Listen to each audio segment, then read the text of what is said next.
Well, good morning. Good morning. This is Coffee with Carol.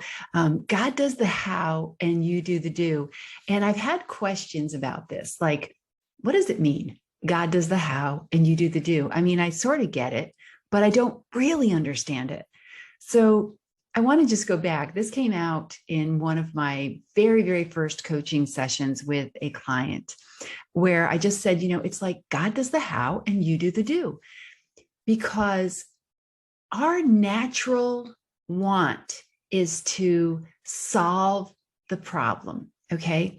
When we are confronted with an issue, when the air conditioner breaks, when a issue comes up at work, when our child gets sick and can't go to school and we have to adjust our schedule, we are just programmed by society to solve the problem.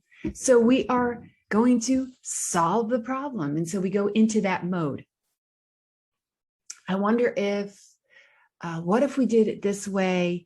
Let's think about this for a second and come up with a solution. You find yourself saying these things.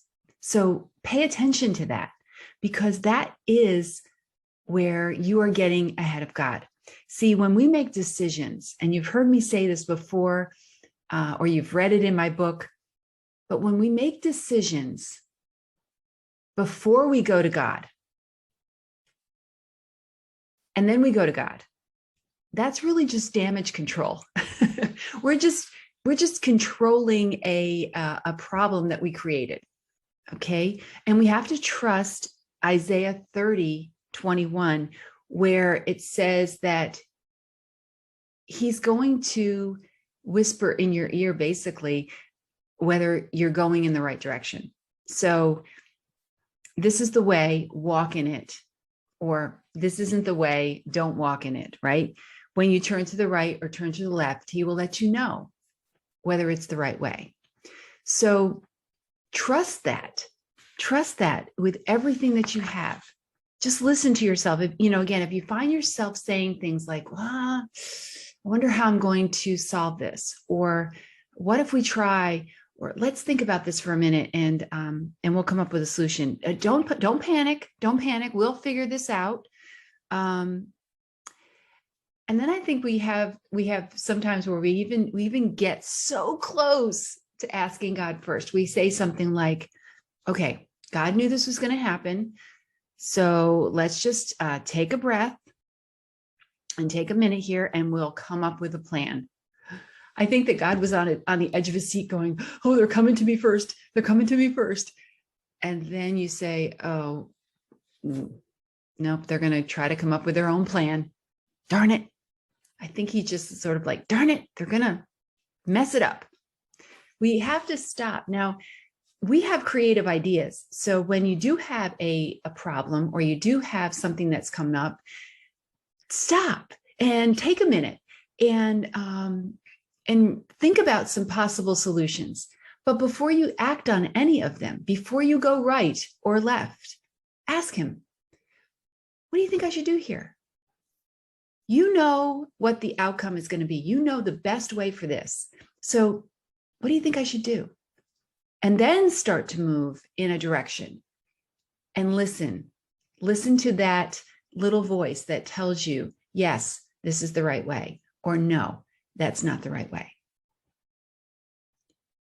If you start with God and you stay with God, you're going to find that that's going to make all the difference. I remember just recently, I'm going to show you how this worked, because we did not ask God first. We jumped in the car and went to borrow a truck to go pick up some stones for our landscaping. And we picked up the truck and we got in the truck and we started to drive.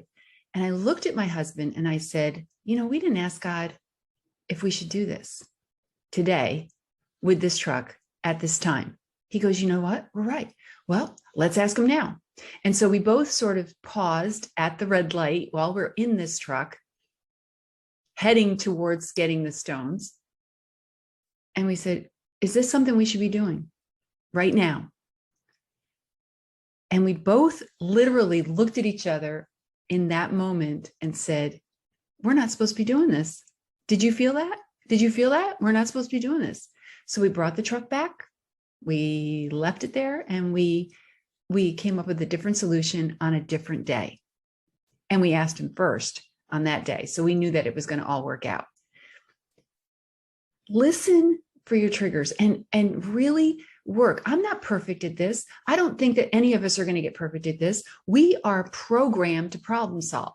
But if we really make some intentional efforts to listen to our instincts, to listen to those words that we're saying, those triggers of, I wonder if, let's try, or we'll figure this out. Those are your cues that say, no, that's God's job. God does the how, and I do the do. So remember that. Really pay attention to where you're trying to figure it out. You're trying to solve the problem. Proverbs 16:9 says, he will direct your steps. He directs your steps. He's going to do it for you. Okay. He's going to just give you your to-do list. And then Isaiah 30:21 says that when you start to move, he'll let you know if you're on the right track. So God does the how, and you simply do the do. I wish you an amazing Thursday. Take care.